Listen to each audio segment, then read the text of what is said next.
Call to order the regular meeting of the Dickinson City Commission for Tuesday, August 6, 2024. Let the record show that all commissioners are present. We will begin with the Pledge of Allegiance.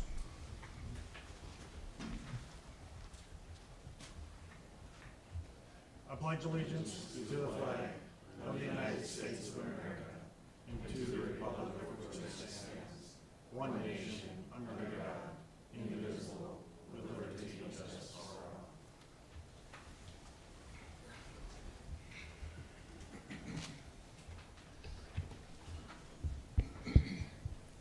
Thank you, everyone, for coming this evening.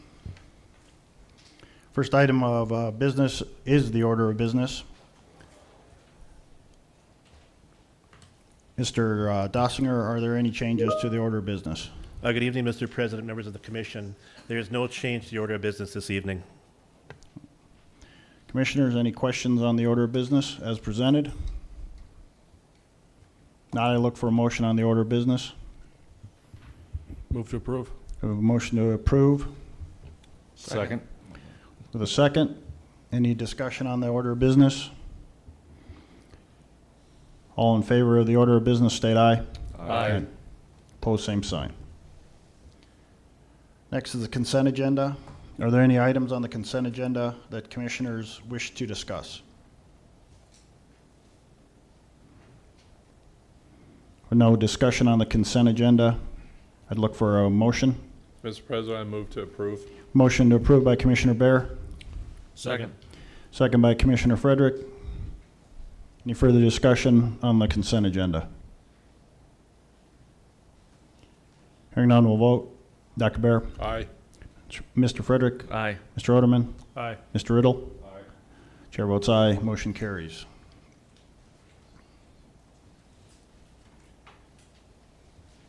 Moving into administration and finance. This evening, the first item will be presented by City Administrator Dossinger. This is the DSU funding request that was tabled. Thank you, Mr. President.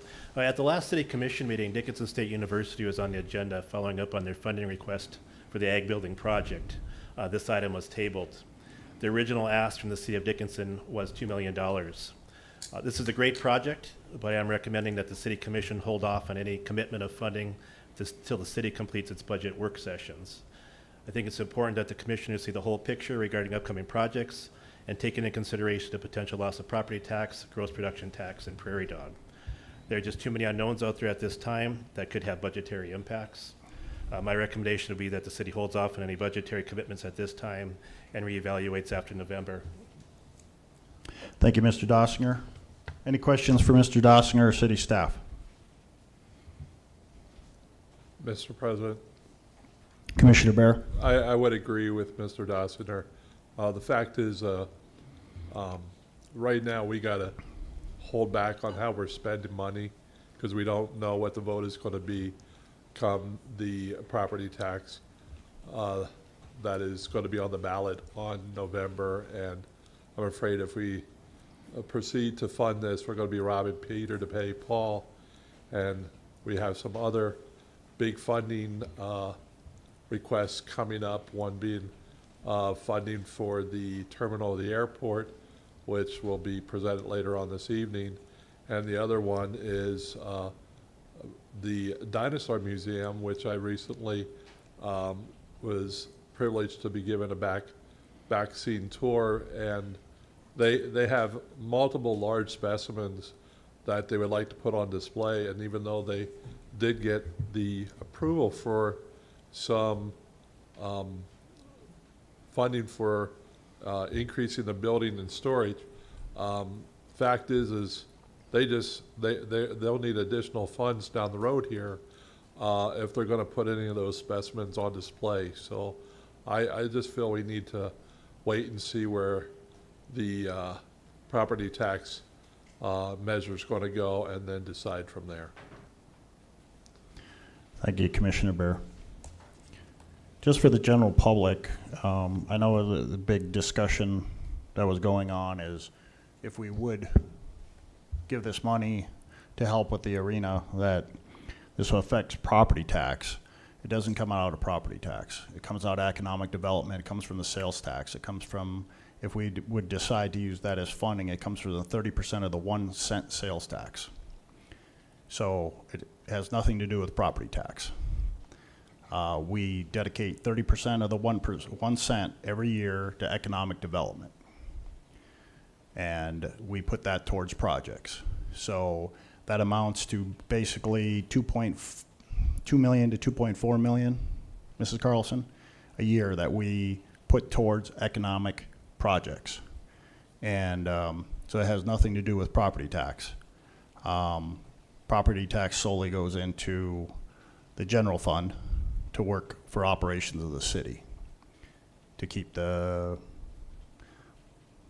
employees here and keep the lights on and pay for the electricity and such. So I know there was a lot of discussion where it was coming from, and this is one of the funding sources that we had discussed. We also have money setting aside in our future fund that we could also use. But I'm not in disagreement with Commissioner Bear on this. I do think we have a lot of unknowns.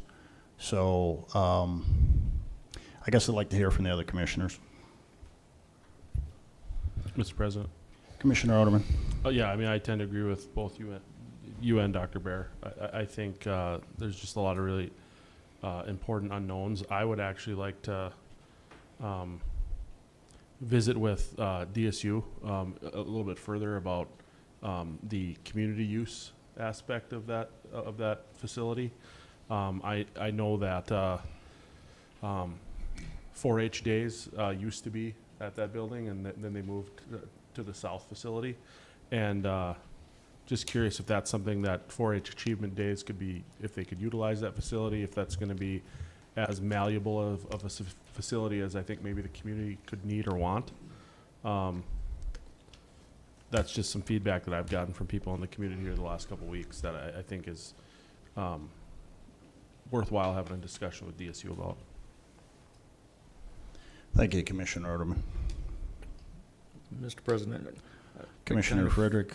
I mean, I obviously support the project. I think DSU is an important part of the city here, but we have a responsibility to be watching our spending, especially with the unknowns coming up here in the November election with this property tax thing. So I think that after that vote, we maybe could revisit and take another look at it. But I think as of right now, it's prudent to hold off and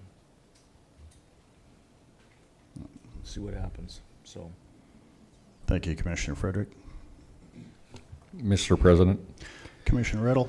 Yeah, I agree with holding off as well. I look at this and I realize it's a $2 million request right now. Wouldn't it be better to let the people decide as opposed to us 5 people deciding? Put it to a vote to the community? Well, ultimately, that's why we're elected, especially when Well, it I comes, know that. when Yeah. it comes to the economic Yep. development and spending that money and budgeting it. Mm-hmm. That's why we're elected. Mm-hmm. But to adjust any kind of sales tax and stuff like that, yes, that is the people. Mm-hmm. So, I mean, that they voted that in, that 1 cent, they voted it in the way Sure. it is to be that way. Yep. That 30% needs to go towards economic development S- every year. So what other options are there other than the arena right now? For the economic development? Well, we've used it in different manners in the past. Mrs. Carlson, she probably has a whole list of, we've used it, And I mean, that's a big part of the work Yeah. session tomorrow. Okay. Talk about the project. yeah. Okay. Yep. And that's fine. Yep. Yeah. But yeah, I would definitely hold off on it as well, my Okay. opinion. Mm-hmm. So, what I'm hearing is we're looking at a motion to hold off funding until, and have this discussion probably again in December before going into the next year.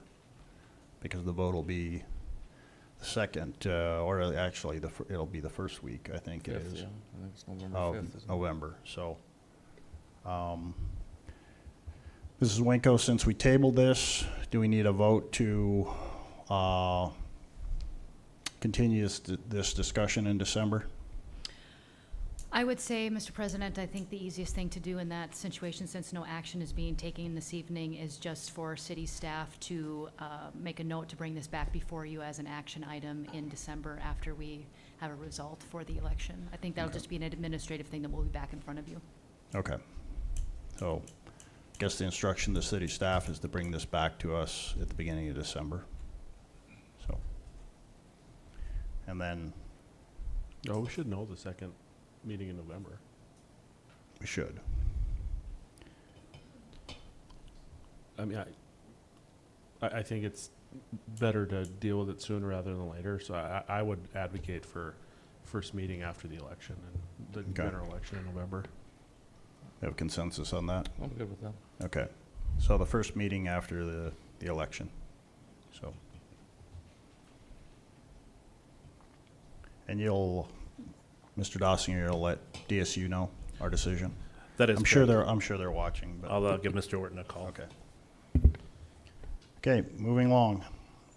Group commission picture, Mr. Dossinger? Thank you, Mr. President. The next city commission meeting is August 20th. We are trying to schedule photos for commissioners. We are asking if you'd be available for photos at 3:30 on August 20th.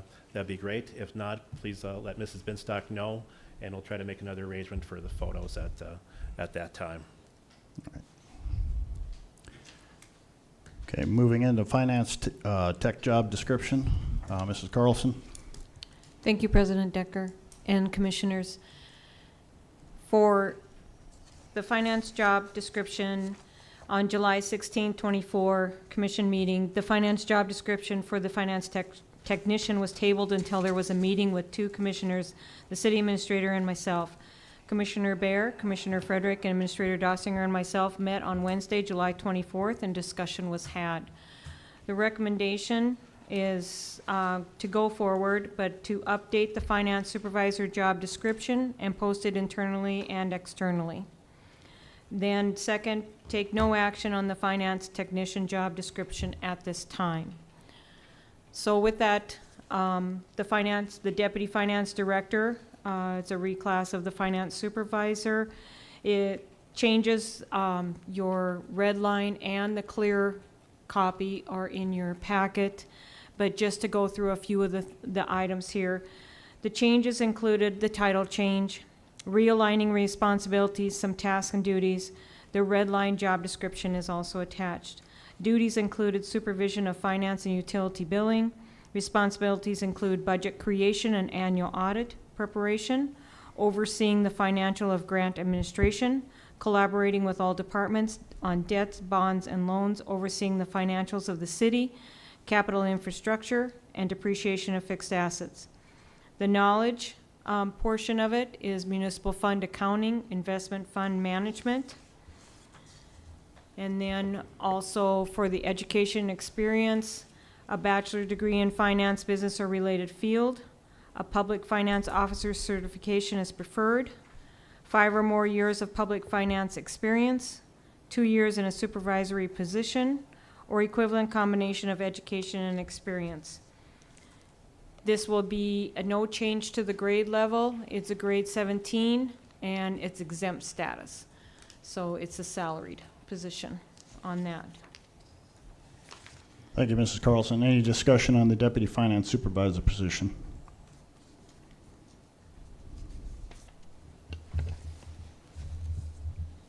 Not, I'd look for a motion.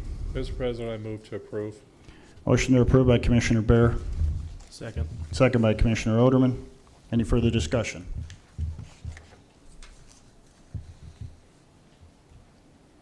Hearing no discussion, we'll vote. Dr. Bear? Aye. Mr. Oderman? Aye. Mr. Frederick? Aye. Mr. Riddle? Aye. Chair votes aye. Motion carries.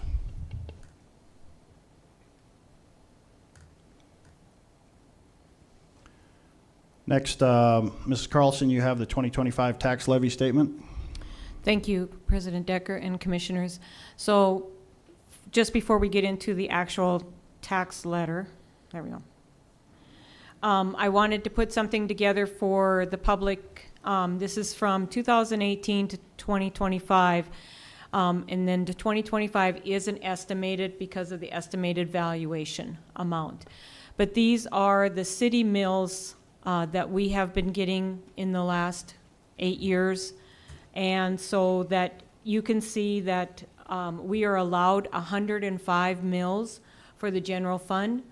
And this is where the city has been going in the last few years since I've been here.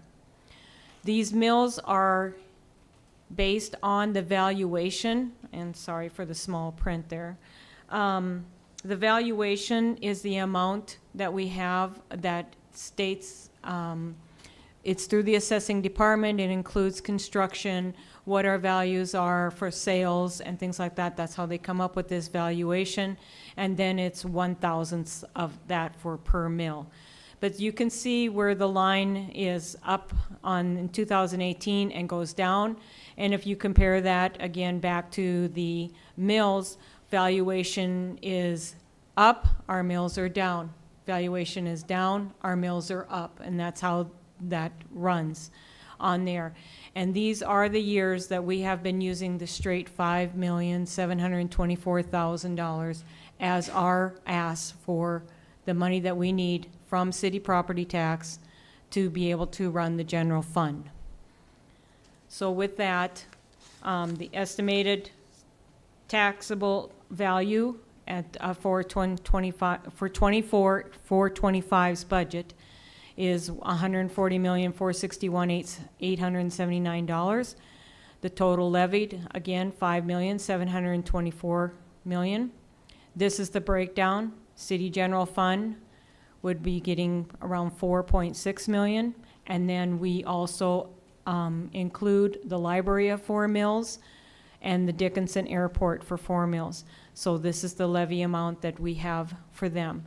So with that, I stand for any questions and asking for approval on the tax levy to send to the county auditor. Thank you, Mrs. Carlson. Any questions for Mrs. Carlson on the tax levy statement?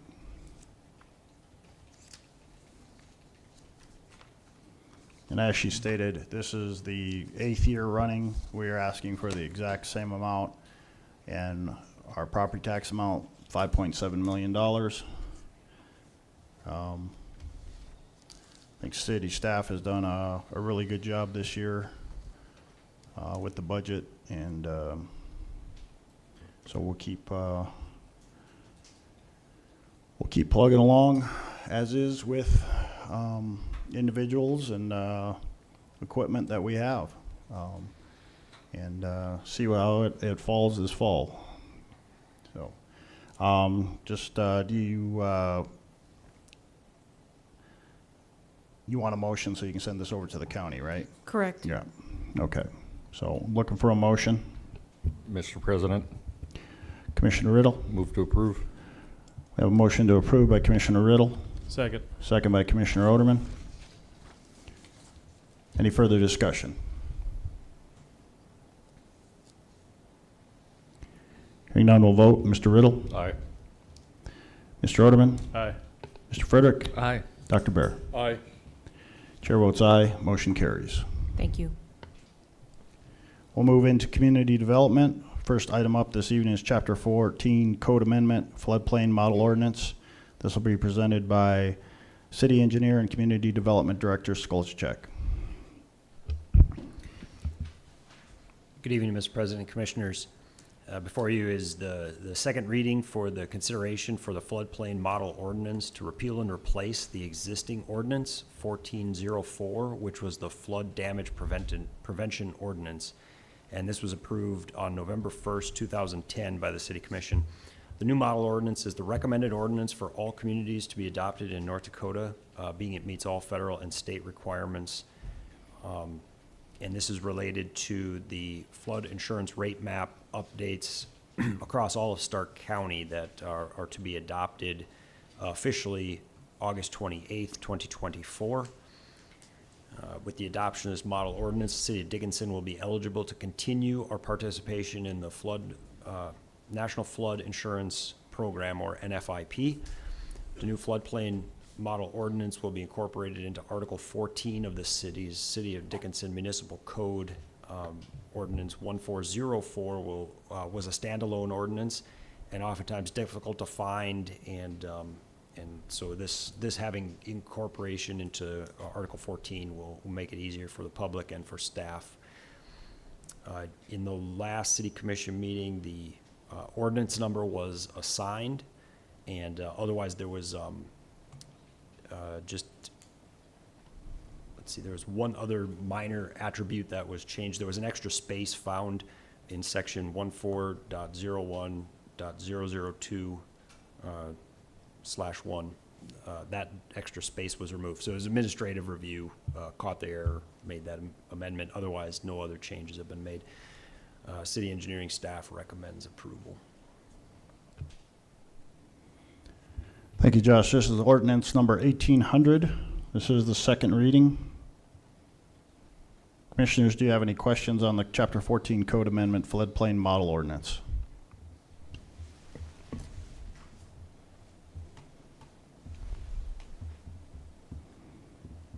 Hearing no questions, I'd look for a motion. Mr. President, I move to approve. Motion to approve by Commissioner Bear, Second. second by Commissioner Frederick. Any further discussion?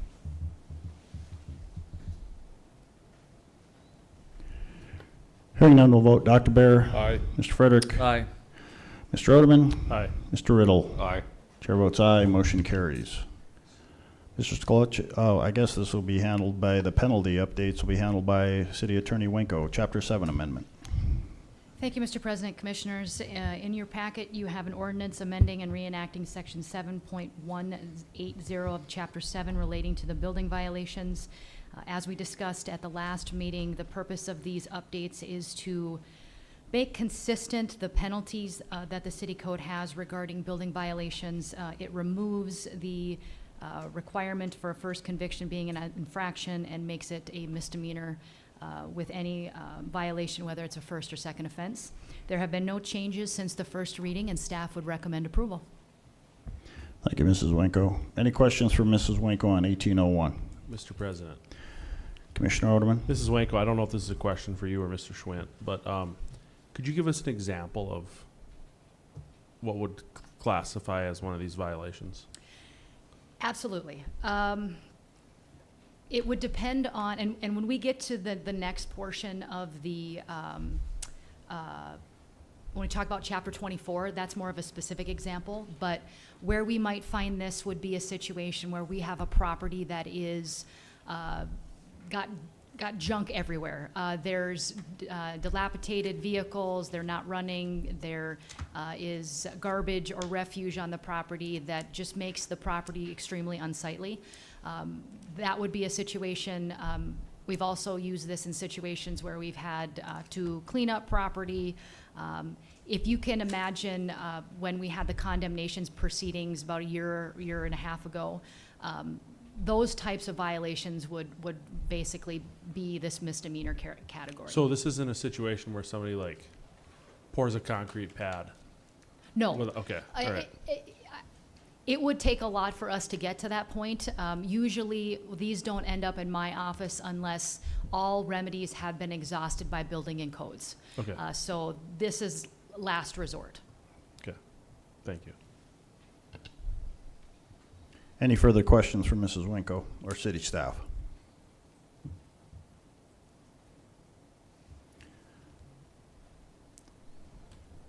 If not, I'd look for a motion on 1801. Move to approve. Motion to approve by Commissioner Frederick, Second. second by Commissioner Bear. Any further discussion?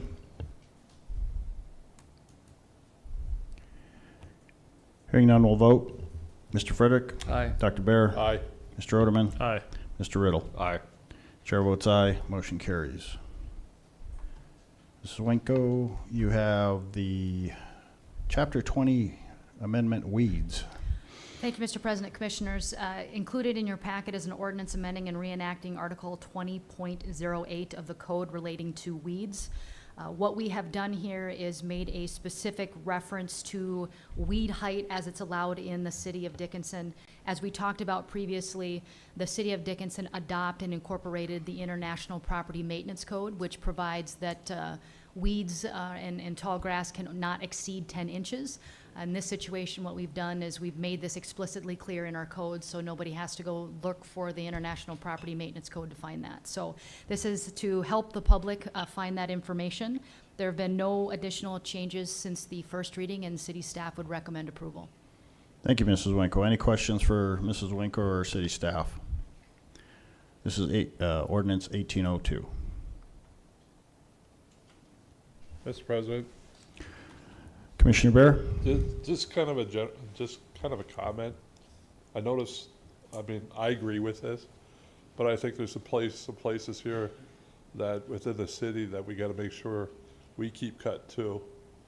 Because, you go around and there's city property that has this issue, and if we're gonna enforce this with the citizens of the community, we gotta make sure that all the properties that we own are also adhering to this. So it's just a comment. Thank you, Commissioner Bear. Any further comments? I'd look for a motion on 1802. Move to approve. Motion to approve by Commissioner Riddle, Second. second by Commissioner Oderman. Any further discussion?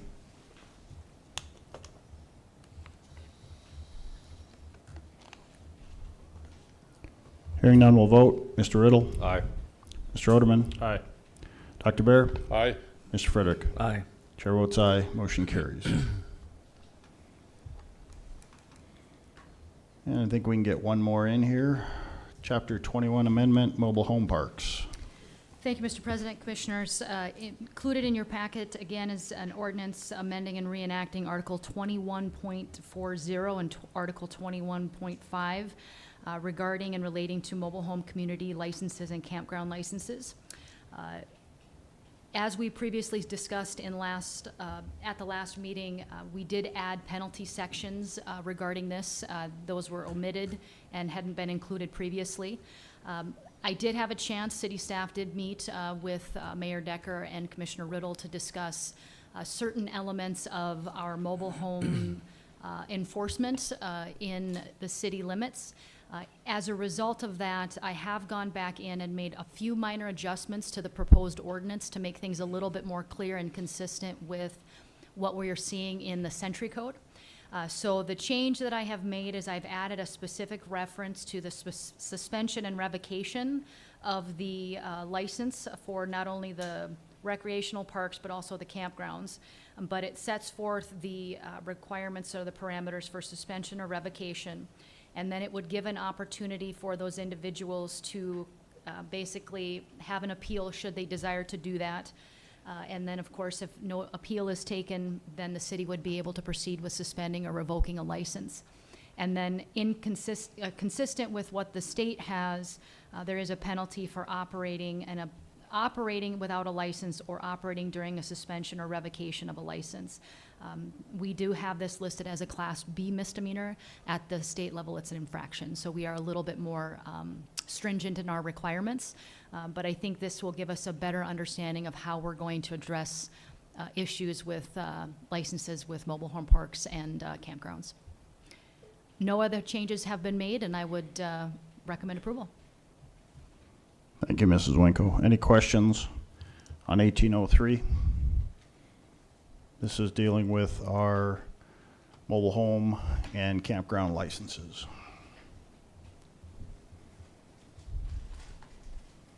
Move to approve. We have a motion to approve by Commissioner Oderman, Second. second by Commissioner Riddle. Any further discussion?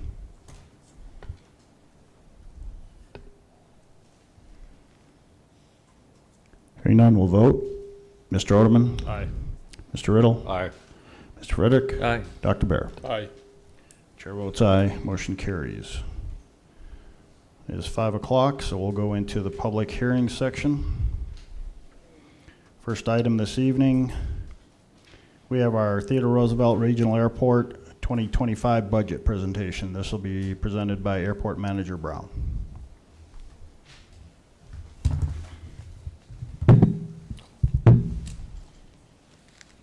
Good afternoon, Kelly Braun, Airport Manager at the Dickinson Airport. Before you have the preliminary budget for the airport for 2025 and an update on the 2024 budget. This is primarily today just informational. We will bring in our formal request budget to have that approved after our next airport board meeting. I wanted to use the budget today to illustrate just the situation that the airport is in financially. We've historically asked for 4 mills from the city and 1 mill from the county. We use those mills for our operating expenses, and then we make up the difference in revenue from landing fees, leases, et cetera.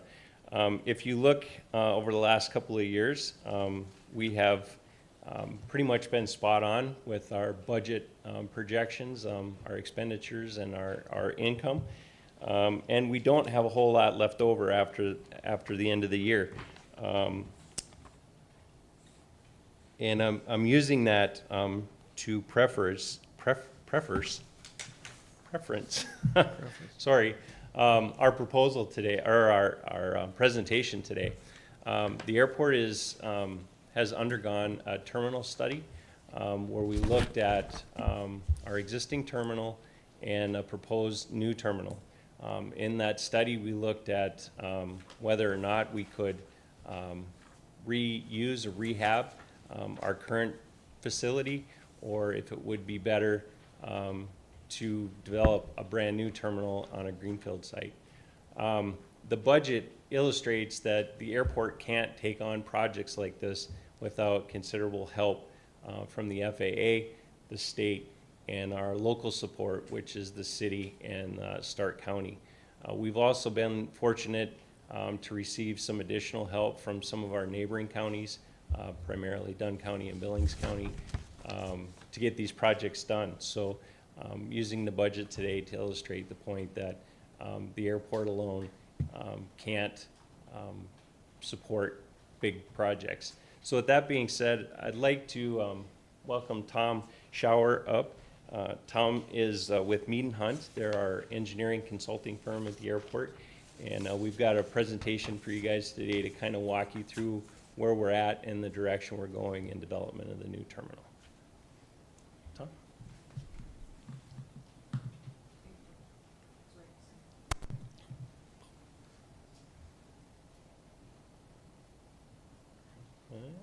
There we go. Okay.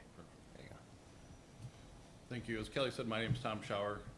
Some of you may have known me. I've been around for 30-some years. Prior to working for the consulting world, I was the airports district office manager for the FAA for a few years and been with the FAA for 24 years as a total.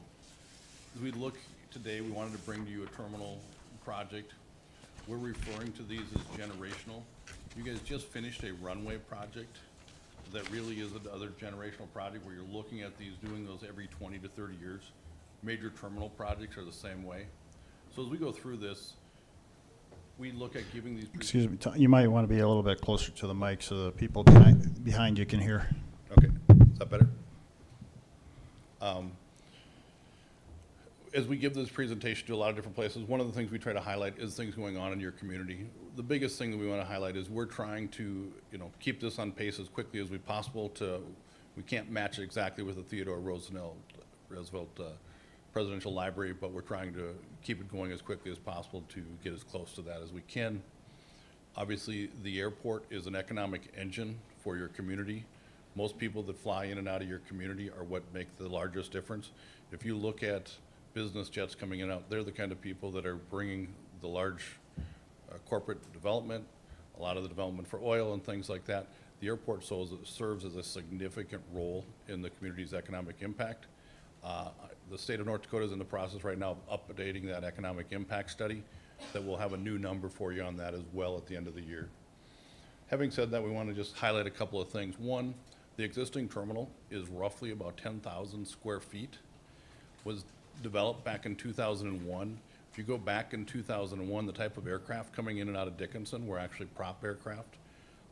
So you've actually seen 19-passenger aircraft, 34-passenger aircraft, up to what we're seeing right now, which are regional jets at a roughly 15 passenger aircraft. As we look into this, just a little bit of highlights for what's been going on. You can see the spike where the oil boom came through and the amount of people coming into that. You can see the dip from the pandemic. The airport has fully recovered from the pandemic dip, and it now exceeds those passengers. All indications are, as you take out those two anomalies, it continues to grow. The FAA's forecast for Dickinson is what you see at the end of that. And the FAA, as well as our firm, both see this as a growth that we anticipate happening in the future, barring any strange anomalies such as pandemics and other oil booms. One of the things, before I jump out of this, is right now you guys currently have service between Dickinson and Denver. Kelly and the team are also working to find any opportunities. Back in the day, we did have service to Minneapolis as well. If those opportunities present themselves, those are things that would always be looked at. As we look at the terminal expansion, one of the things we want to do is maintain flexibility to handle 2 airline services in and out of here, as well as charter services. So with the runway project on, you can handle some charter services with that pavement and that runway length. We'd like to see the opportunity that if something were to come in, that the airport maintains that flexibility to react to that. Having said that, some of the key things that are really the problems driving this discussion. One is the growth in passengers, but more important to that, a couple of things we're seeing is that the TSA changes that have happened since 2001. Right now at a Dickinson, your bags are screened by hand performance of TSA, as opposed to the Bismarcks, the Fargos, things like that, where they're going through a baggage device and screened electronically. Right now, there just physically is not enough room. This was actually presented by TSA, and they wanted to do this. There's just no place to squeeze that equipment in. So as we look at accommodating the TSA requirements and maintaining that flexibility to handle larger amounts of aircraft in an efficient manner, those are needed. In addition to that, what you see up there is what we refer to as upgauging of aircraft. The 50-passenger regional jets are being phased out by just about all major airlines. So the baseline of what you'll see for aircraft is going to be the 76-passenger aircraft, which is a good thing, but that also is more taxing on the hold rooms. As you have larger flights, you have larger queuing areas. All these different things get considered in the terminal build, and we'll talk a little further about that. In addition to that, the building was kind of built back in 2001. ADA requirements have changed. Also, that building was pieced together with the multiple different projects. This project was looking at how do we bring this up to current ADA requirements. Last but not least, we just highlighted that this was originally designed, like I said, for not even jet service. So there's a lot of things to look at as we go forward on that. And when we go through these, one of the things we know everybody talks to, public officials, and Kelly's no different, as consultants, we're no different. You have a terminal right now, why would you consider, getting rid of that building or not utilizing that building and moving to a green site? So these are the 2 locations that were considered. The one on the left is the existing facility. You can see the parking lot. That's what's open today. The greenfield site would be further south of the airfield, and we have a brand new development area that has adequate space to expand for today and the future. One of the things you'll hear me talk a lot about is flexibility. We don't know what aviation holds for us in the future. All we know is that it will be changing, it will be growing. We want to make sure that we position you for cost-effective and efficient growth of your airport and your terminal building. So as we went into this, we looked at different things. The existing facility is contained. It has an ARF building and snow removal equivalent building framing it out. It also has some geothermal fields to the south side that limits its expansion. The building, as it was put together, was, like I said, kind of put together in phases and pieces as you needed to and as you could afford to. So as you look at that, it makes it very difficult to expand. But again, it is a building that's already in existence. It's nice to be able to utilize what you have. So these were things that were considered overall. When we looked at the new building, as we, did I miss one here? Or that was, excuse me. As we go through these, one of the things in the planning studies that we look at is each room is evaluated. I'm not expecting you to see any of these. What I want to do is highlight that each part of the building is evaluated, whether it's restrooms, whether it's the office space, whether it's queuing area. All those get put together, and at the end of the day, they total them all up. Roughly, like we said, you guys have about 10,000 square feet. What we're looking at doing is expanding this to a range between 26,000 and 33,000 right now. We come from a very fiscally conservative state. We're trying to keep this as close to the 26,000, so we're hitting the marks, being cost effective, and looking at ways to reduce cost if at all possible. We'll talk a little bit about that as we go further, but that's really the target. So as we look at the two sites, the biggest thing that I think that is easier to do is, as we move into a new building, it allows us to more adequately address future expansion. It allows us to look at economic savings in the sense of LED lighting, energy efficient heating and cooling, energy efficient insulation. So as we look at that, it's much easier to incorporate those into a new building. It also takes out the complications of phasing. When you think about trying to phase a terminal during maintaining those operations, when you're that small, undersized, it's really tough to do the phasing. So there's not a big difference in cost. We think the expandability and all the other savings of operations are worth the cost of going to a greenfield site. The airport is looking at alternative uses for that. That was a question that was brought up by some county commissioners this morning when we met with Stark County. So those are being evaluated. There may be secondary uses that will add value to the community and or to the airport. As we look at this, the new area, like I said, is south. It would look relatively have access off of the highway. You'd have a turning lane. We'd come in, have parking. We'd have expansion capabilities for parking. We have expansion capabilities for the terminal apron. We have two connectors into the existing taxiway system. Those are so when you're reconstructing, you have flexibility taking one down and not stopping traffic. One of the things as we look at these as well, we would be looking at the ability to handle two gates or two jet bridges. Initially, we would go with one jet bridge, which has the capability though of handling two spots. That way, if you got a secondary carrier, it would be able to react and do that, and you can expand those jet bridges or get additional jet bridges as necessary. But right now, those used to be about $1 million. Now they're about $2.5 million. So like everything, they're just going through the roof. So we're trying to be mindful of that. The jet bridges would be designed and the apron would be designed so that you could serve both parking spots with one jet bridge as well. In addition to different airlines, we look at things like irregular operations, like a mechanical breakdown. If they had to fly in another aircraft, that we could handle that as well. As we look at the height of these, one of the things you look at is, you know, a lot of airports, you go up an escalator to get to the floor. We're trying to minimize the operational costs. So we're looking at how we can make the apron slightly lower than the main floor. As you balance those out, we want to make sure we leave you the flexibility to handle like a 737, still meet ADA requirements, as well as the regional jets. So these are all the things that are kind of baked into this process as we go forward. Roughly at the end of the day, we're looking at a layout like this. We realize this is not an eye chart. Wanted just to highlight generally, we'll walk through this. We'll be going through schematic design and having public input on some of this as well. This is roughly 26,700 square feet. This gets refined as we further go into the schematic design and then ultimate design documents. Estimated cost for everything, access roads, apron, taxiways, building, $46.5 million. We believe this gives you the expandability, the flexibility to react to the future. The cost is obviously there's quite a bit of price tag with projects of this nature.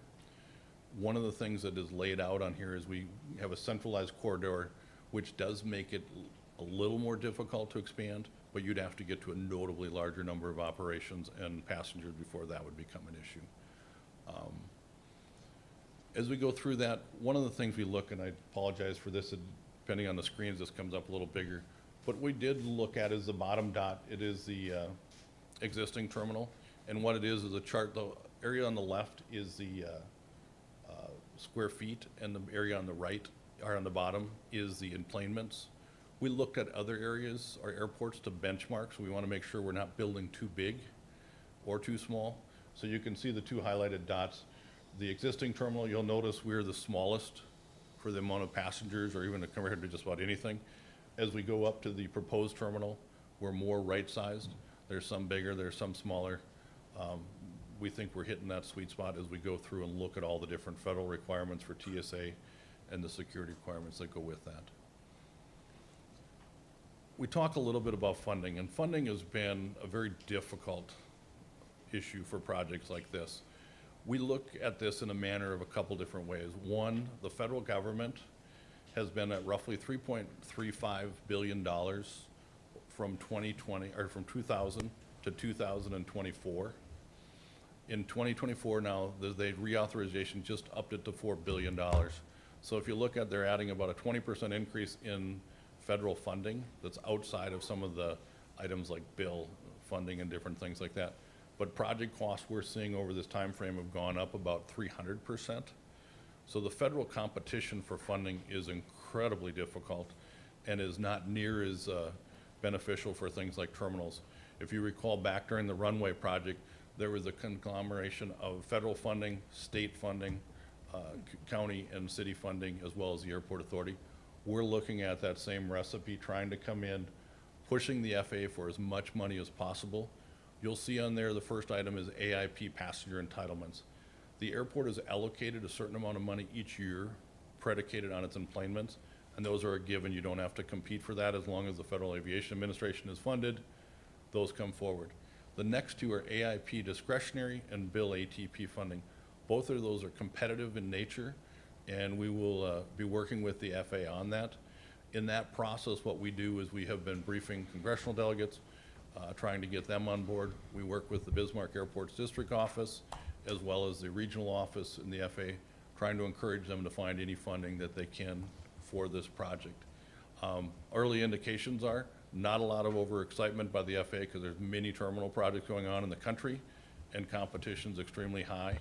So as we go through this, one of the things we're selling to the FAA or pushing them hard on is if you look at a project of this nature, roughly what we're asking them to come to the table with is about 25% of the project.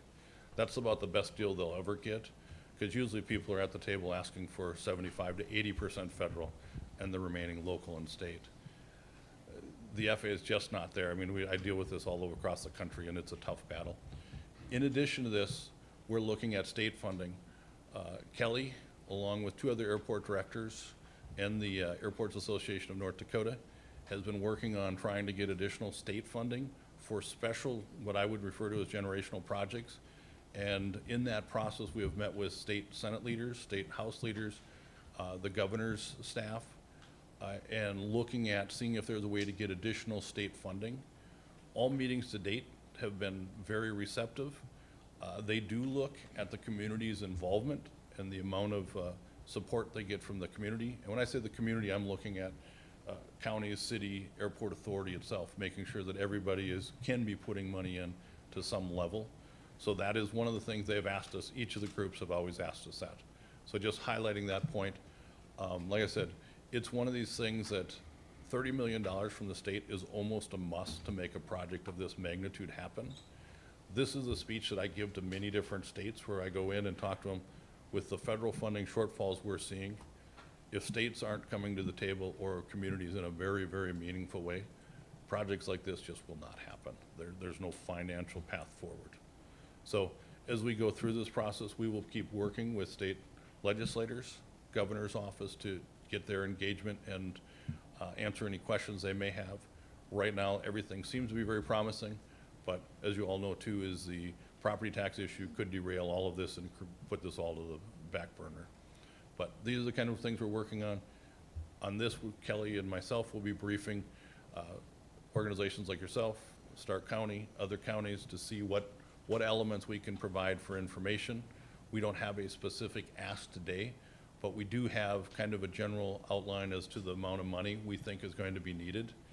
If we can keep on the $46.5 million price tag for everything, our goal is to be able to have federal funding at somewhere between 12 to 15 million, the state funding at 30, and our goal then would be is the local would cover somewhere between $2 and $5 million. If that number of 46.5 goes up, my personal belief is the federal and state numbers are, if we get those, will be solid, and any increases would have to be borne by the local communities. So as you'll see on there, one of my things is to work with the architects and work with the leadership team to make sure that anything that's modified, that we do the right thing to be as efficient and practical as possible. We want to make sure that your front door looks nice, but we want to make sure it's done in a cost-effective manner and that it's not extreme. Having said that, any questions? Thank you, Mr. Schauer. Any questions for Tom or Kelly? right, look forward to your final budget. Kelly? Just a couple of things if I could add. Tom kind of breezed through the slide where we're talking about 50-seat regional jets, which are currently providing service to our community, and that the base, the bottom floor for continued commercial service is going to be 76-seat aircraft. This isn't a situation where if we're looking at building something in hopes that something's going to come. The demand is already there. Right now, our flights in and out of Dickinson are full every single day. And if there's any wrinkle in the system, if there's a hurricane down south or there's a storm in the Midwest and there's a wrinkle in the system and we have to reaccommodate passengers, we're not able to in a very efficient manner simply because we don't have the seat available coming in and out of the community. So that can sometimes take a day or two to get everybody reaccommodated so that they can fly in and out. The other thing that Tom addressed is baggage screening. So right now, when you check into the airport, we always ask people to come early, not so that we can process the people, it's so that we can process all the bags. So we have people coming in, for a last minute walk up, 20 minutes or 15 minutes before wheels up, and they're checking bags. It puts us in a situation where we have to either turn those people away or they can't bring their bags simply because we just don't have the time to be able to screen them and get them on the plane. And with this new terminal and the new technology that's available, we'll be able to accommodate those baggage screenings automatically and make everything easier to do. So we have had requests from the airlines to bring in CRJ 700s, which is a 70-seat aircraft, when there are hiccups in the matrix, so to speak, where we have to reaccommodate folks, and we just simply can't accommodate those requests. So it isn't a situation of if, it's here, and we're looking to the future and to meet the demands of Southwest North Dakota and our community. So if anybody has any questions, I'd love to answer. Mr. President, Commissioner Bear? Mr. Braun, correct me if I'm wrong, but I've been to multiple airport board meetings and presentations on this, and I believe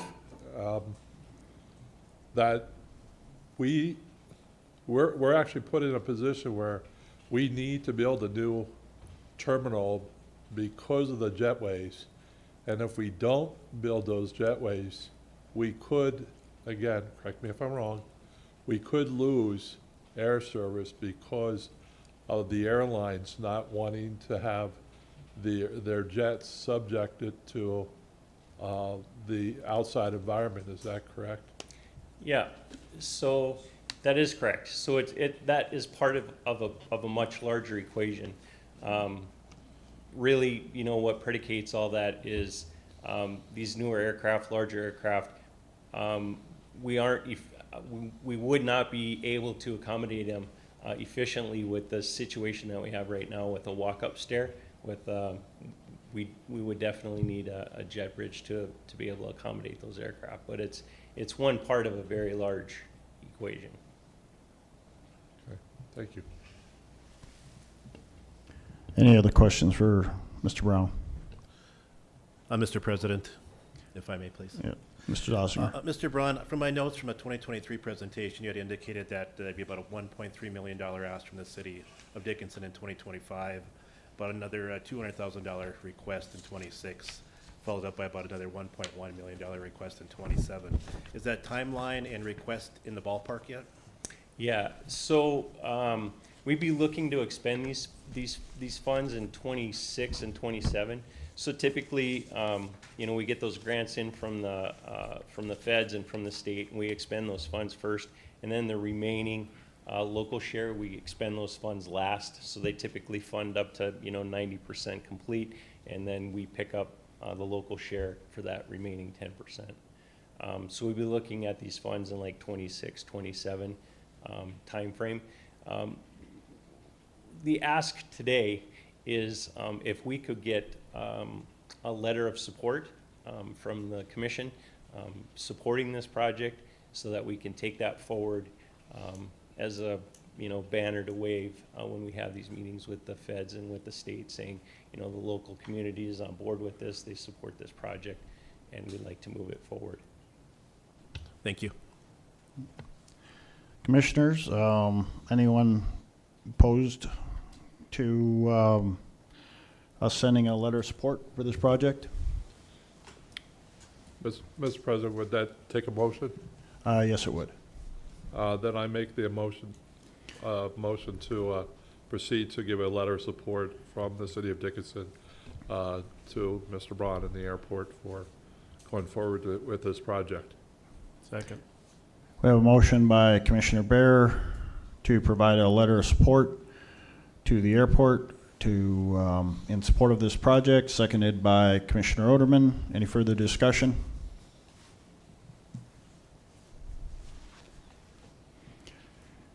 Hearing none, we'll vote. Dr. Bear? Aye. Mr. Oderman? Aye. Mr. Frederick? Aye.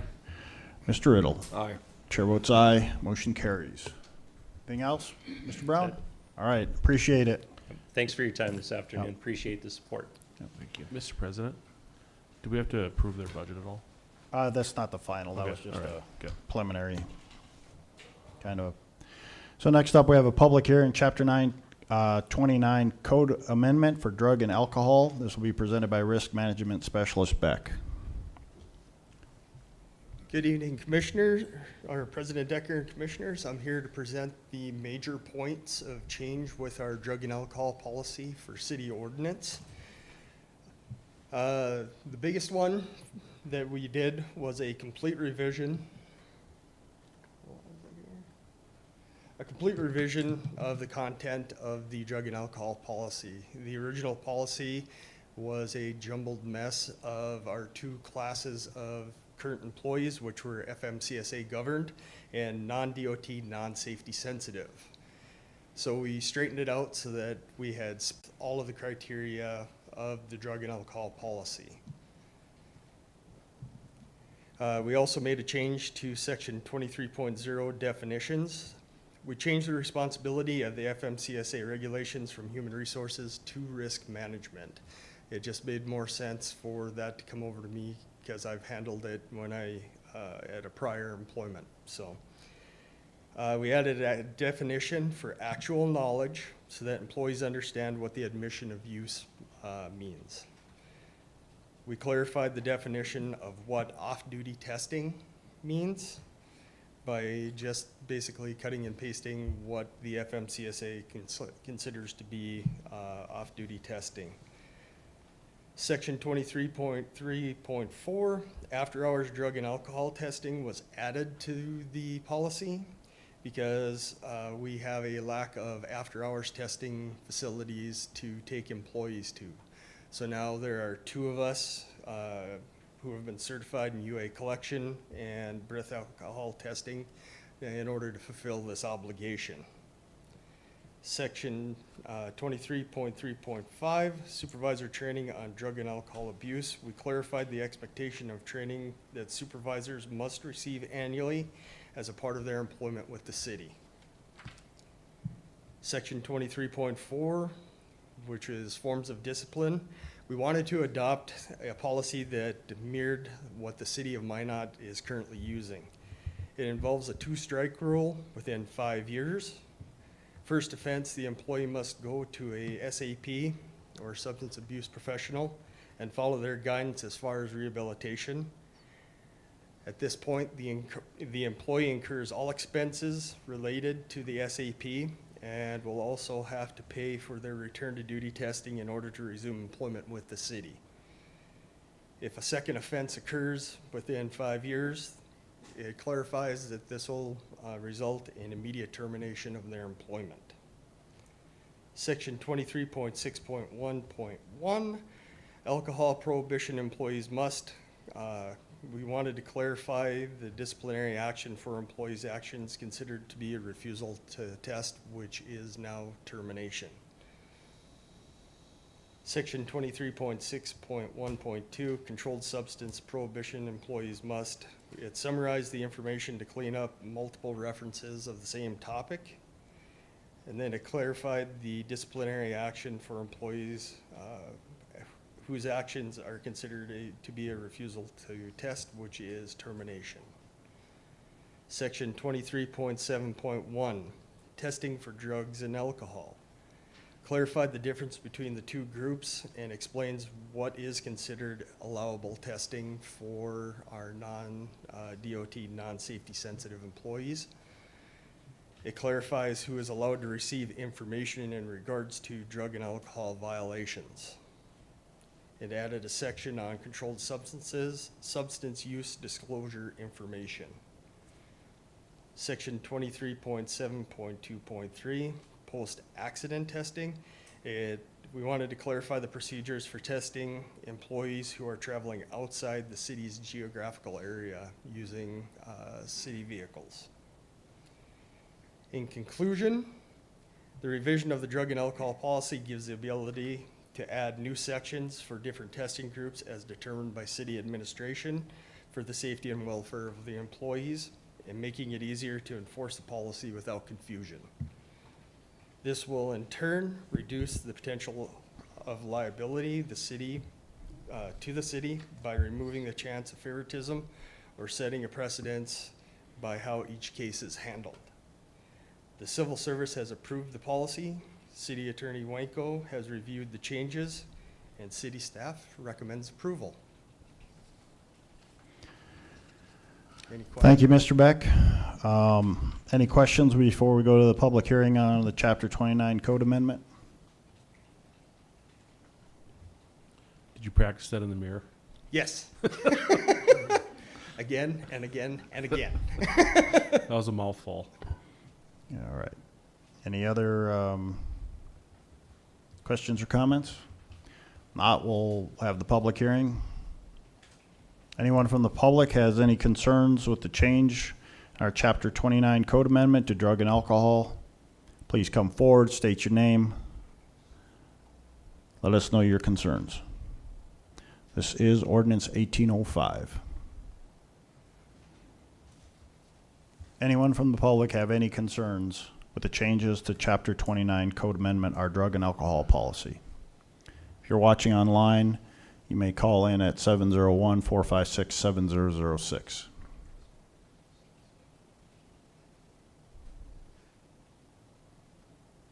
Anyone from the public? Seeing no one from the public has any comments or concerns on the Chapter 29 Code Amendment to drug and alcohol, close the public hearing. Again, this is Ordinance 1805, Commissioners. I'd look for a motion. Mr. President, I move to approve. Motion to approve by Commissioner Frederick, Second. second by Commissioner Oderman. Any further discussion? Hearing none, we'll vote. Mr. Frederick? Aye. Mr. Oderman? Aye. Dr. Beard? Aye. Mr. Riddle? Aye. Chair votes aye. Our next public hearing is our Chapter 29 Code Amendment, the probationary period, and this will be handled by HR Director Nominuk. Thank you, President Decker and Commissioners. Currently, our probationary period for new hires is 90 days, and we are looking to move that to 6 months. The ability is still there for the supervisor or the department head to extend that another 6 months up to a year. And then any extensions past that, more than 1 year, would need to be approved by the city administrator. And the reason for this change to 6 months is we've just found that 90 days sometimes can be really tough for supervisors to have that ability to properly train staff. You're barely in the position and really not even learning your job yet, and the 90 days are over. So we really feel that the 6 months is more appropriate. Our FTO for the police department takes us at least that long.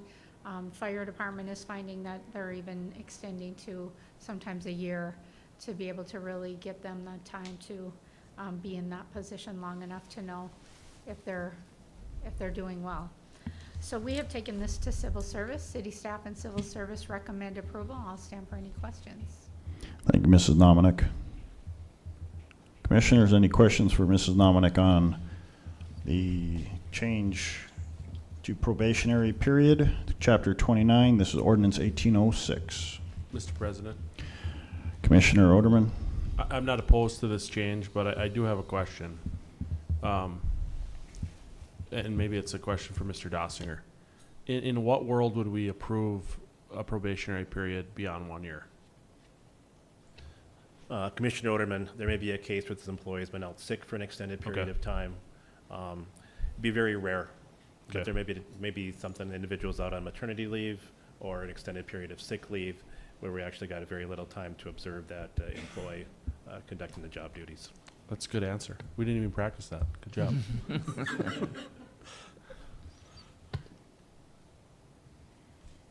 Any other questions? Not, I'll open up the public hearing. If anyone from the public would like to come forward, make any comments about the Chapter 29 Code Amendment to the probationary period, please come to the podium, state your name.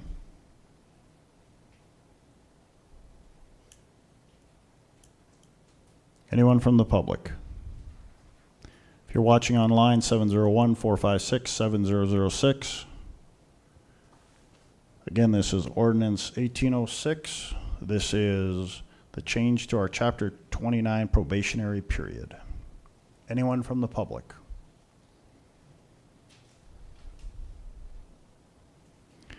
Seeing no one from the public has any comments or questions or concerns, close the public hearing. Commissioners, I'd look for a motion. Move to approve. I have a motion to approve by Commissioner Oderman, Second. second by Commissioner Riddle. Any further discussion?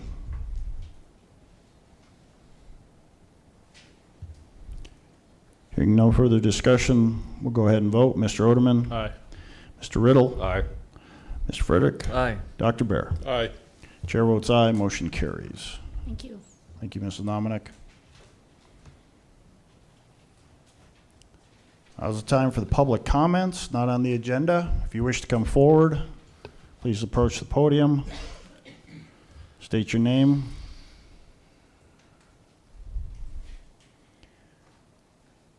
Anyone from the public wish to come forward?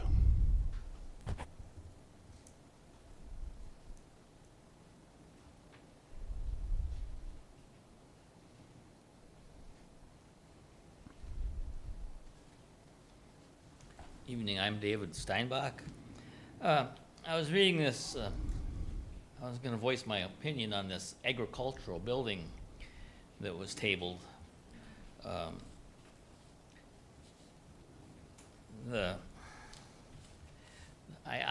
not quite sure how that involves economic development. I used to be on the CTVE Advisory Committee, and I know that the agricultural building at the college is in on that and moved a lot of their stuff north to the new CTE complex that the high school moved forward with. And you've already put forth $2 million to that, I believe, correct? You are correct. Well, they've already got more room because they're moving part of that up there. And how does the college, that's a state institution. And the state already has, let's see, where's my note here? The school trust lands has $6,797,711,218 in a trust for education. That's supposed to be for education.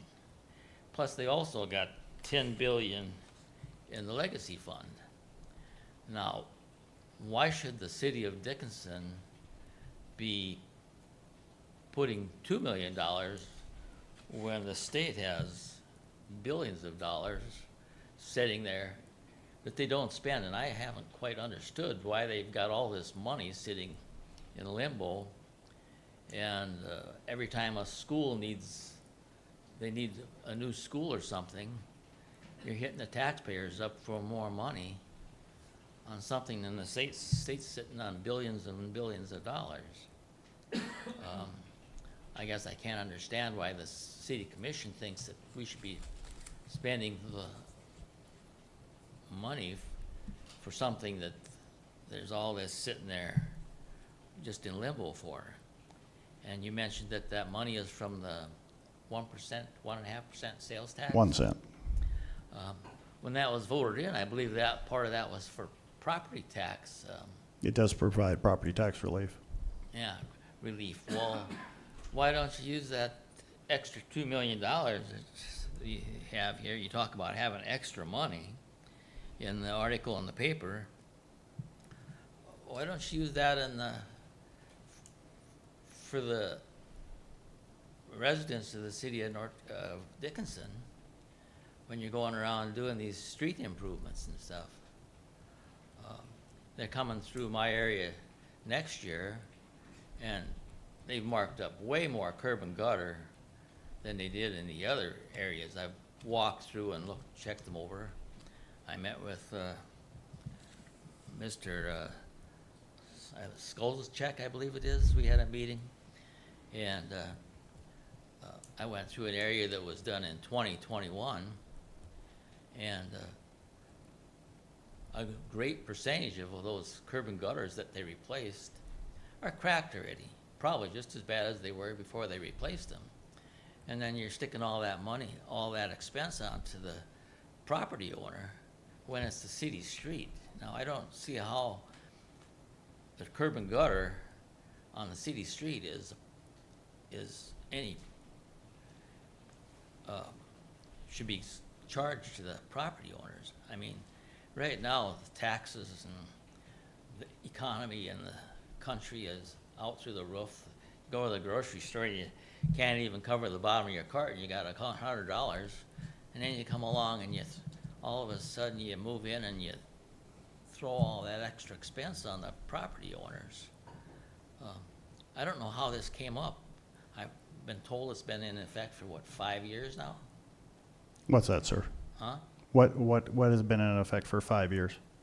This going through and doing the mill and overlay and replacing curb and gutters and making people replace their sidewalks if they're cracked. I think it's been around a lot longer than that. It's been all around as longer than I've been on here, and I'm going on 8 years, I believe, so. Well, I know when Mr. Gengler was a mayor a long time ago, they had a meeting and they brought something up about that. I think that was in the 90s, sir. Huh? I think that was in the 90s when Gangler was on. And I opposed whatever was going on then. But, I've talked to some of my neighbors and stuff, and they said, well, it's just a waste of time because you go to voice your opinions to the city commission and nothing ever happens. You guys don't listen. I don't know if your hearing is worse than mine or whatever. I just went and It probably is. went and bought new hearing aids so that I could hear, but another expense that I wasn't planning on, but I mentioned it to my neighbor, and he says, oh, it's just a waste of time. And, I've heard that over the years. I've stood in front of these commission meetings many times over the years, and I would have been up here much more if anybody ever listened. But it just doesn't seem like it happens. I was very pleased for the first time in all the years. Josh and Jim Kierowski came over last Thursday, and we visited with them, and we came to a solution that I can do on my property with the curb and gutters, and I appreciate that. First time in 40 years anybody ever showed up. But I just don't see where these curb and gutters in the streets should be attached to the property owners. I know a family down the street in Chinagua Drive that his wife has been having cancer problems, and then he had a heart attack, and so they've got these medical problems, And they're thinking of having to get extra jobs just to make pay the regular bills. And they're both working. And, you know, that's just one example, and there's so many like that. But it doesn't seem like the city commission cares. You know, you come out there and you say, oh, you've got to replace your sidewalks, and you got to replace this. You know, I know my sidewalks are cracked, but there's a lot more cities of sidewalks that are in much worse condition than mine are. And apparently the city isn't concerned about people possibly stepping on a crack and stumbling. I can't imagine why they would. I mean, a crack is a crack, but I'm just not sure why some of this excess money can't be used towards those situations instead of always sticking it on the taxpayer, the property owner. And, you know, I finally got to where I can do the homestead credit on my taxes, and then they come around and raise the assessment on my house. And the homestead credit doesn't cover all the taxes anyhow. And so then they come around and now you're gonna raise the assessments, so now I'm still gonna have to pay more over and above what the 100% is. I just, seems like I've already paid more in taxes than I paid for my house when I bought it, and I'm the only one that's ever lived in it. I mean, there's something wrong with this system. I don't know if you agree, I doubt it, but what can a person do to get things changed? Well, the people voted in the 1 cent that they wanted 30%. When that was voted in, 30% would be dedicated to economic development. And we Yeah. dispersed that in different manners for economic development. Part of that was for taxes too, relief, I Yes, believe. and you do get property tax relief. That's why the chart earlier, we have not raised property tax, what the city has asked for 8 years running. Oh, Now, no, now yeah, I know what you're gonna say, but you have to understand one thing. When you have very large oil field sector buildings and complexes within the city of Dickinson, when they close their doors, when they're worth $60 million and $40 million, and they close their doors, and right now one of those properties that was worth $60+ million is now worth zero. So that gets absorbed across all of us. That's why we're constantly trying to promote economic development. We're constantly trying to get new businesses here to take the burden off you. well, there's been talk about, there was a IHOP gonna come in and a bunch of different restaurants and stuff. And there was gonna be a movie theater over here in the parking lot south of the old building. What happened to all that stuff? It just. all it is- Deals fall through, sir. That's all I can tell you. And sometimes we don't have any control when somebody decides they're going to pull their permit and no longer build. There's nothing we can do about that. All we do is continuously try to encourage individuals to come here.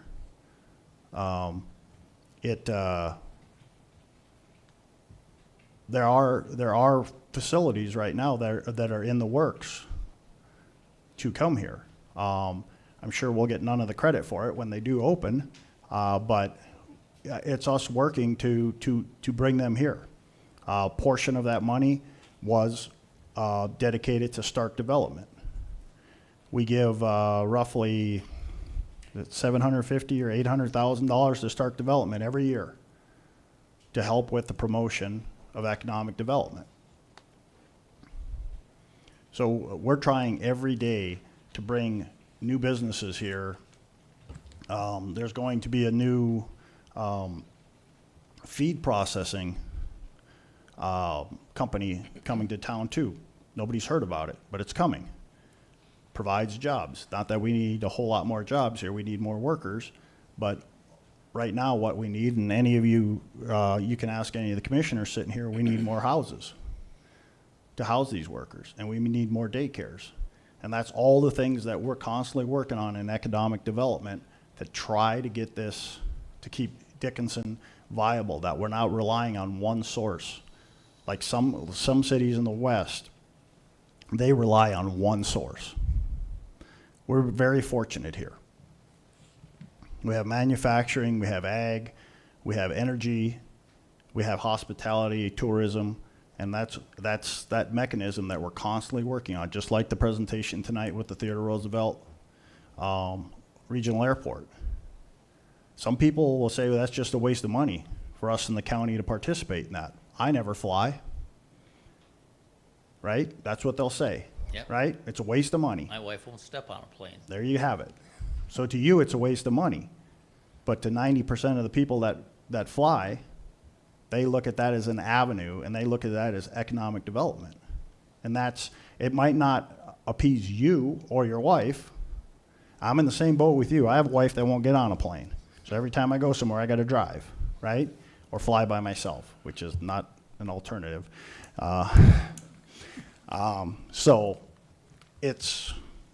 But we have to take care of the whole, not just one person.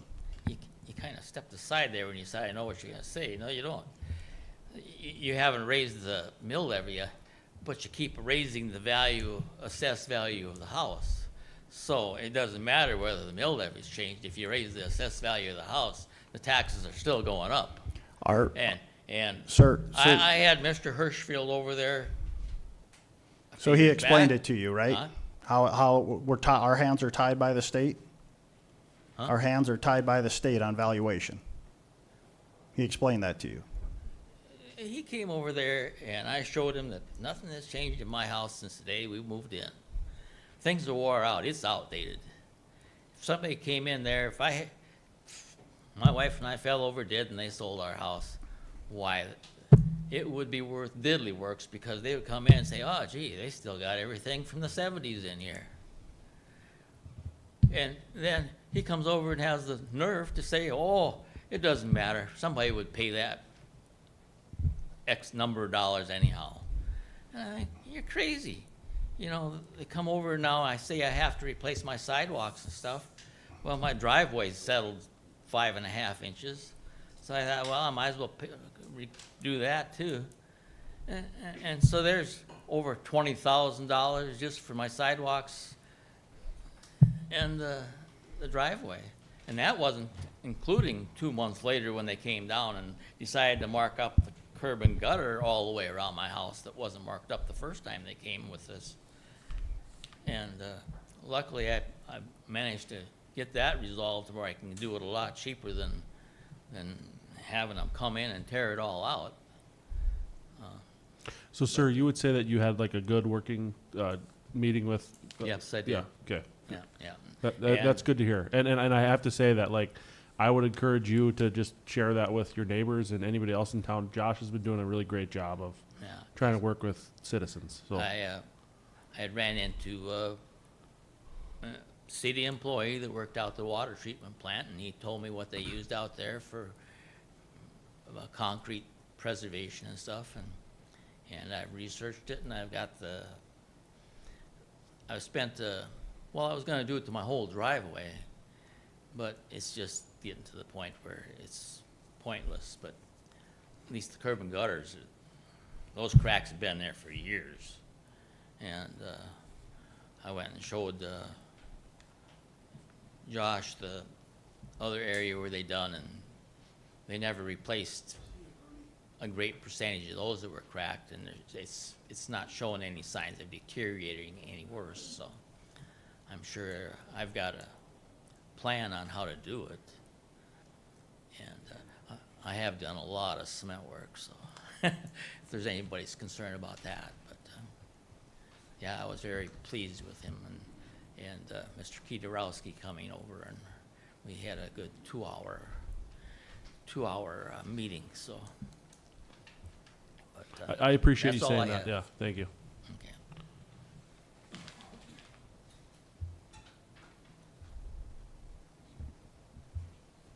Anyone else from the public have any comments?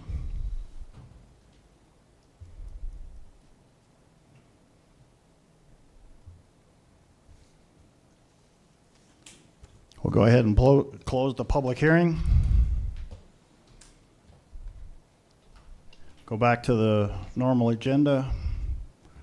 I think we're in nuisances, right? Chapter Correct. 24, amendment nuisances. Attorney Winko? Thank you, Mr. President, Commissioners. Enclosed in your packet is, for the second reading, is an ordinance amending and reenacting Article 24.08 of the City Code relating to the storage of junk, maintenance, and blighted structures. As we discussed in the last meeting, the purpose of this is to explicitly state the penalty section for this violation. The language mirrors the same penalty violations for violations of noise nuisances. So no changes have been made since the first reading, and city staff would recommend approval. All right, this is ordinance 1804. Yes. Yes, correct. That's what's in our packet, so 1804. Commissioners, do you have any comments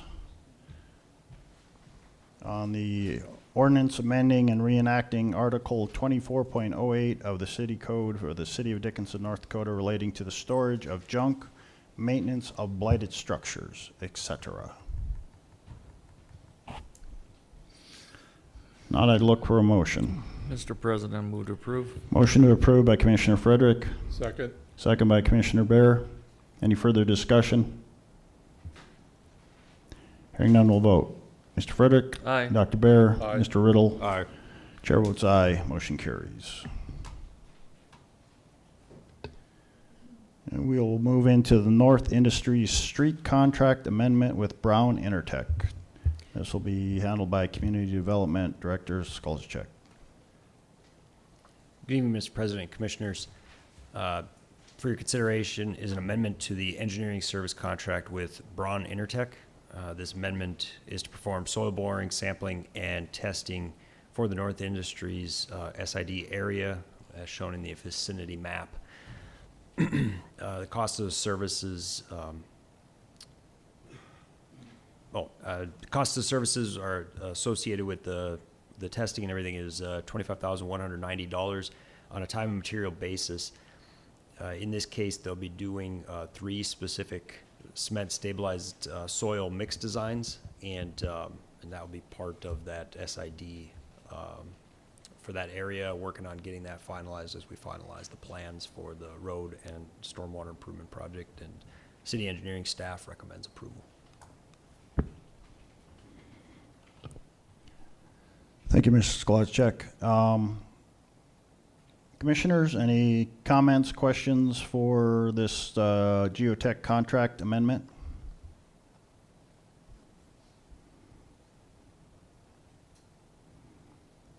Not, I look for a motion. Mr. President, I move to approve. Motion to approve by Commissioner Bear, Second. second by Commissioner Riddle. Any further discussion?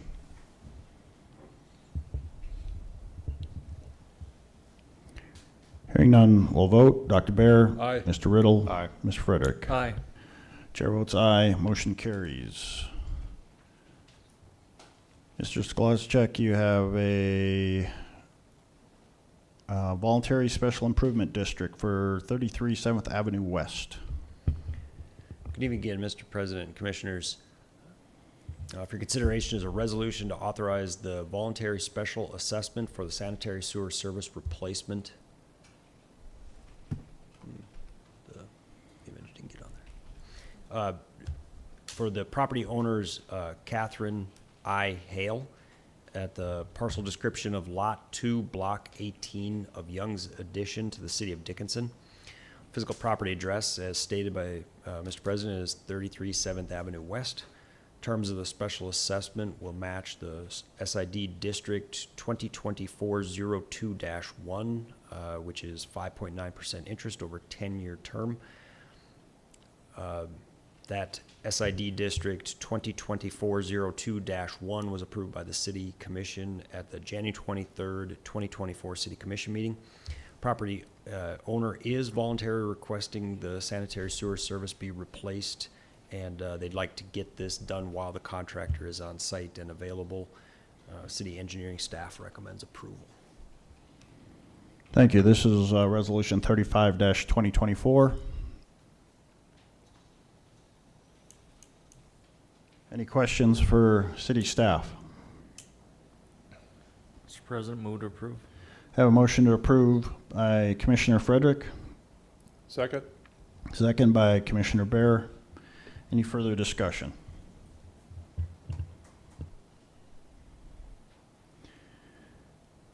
Hearing none, we'll vote. Mr. Frederick? Aye. Dr. Bear? Mr. Riddle? Aye.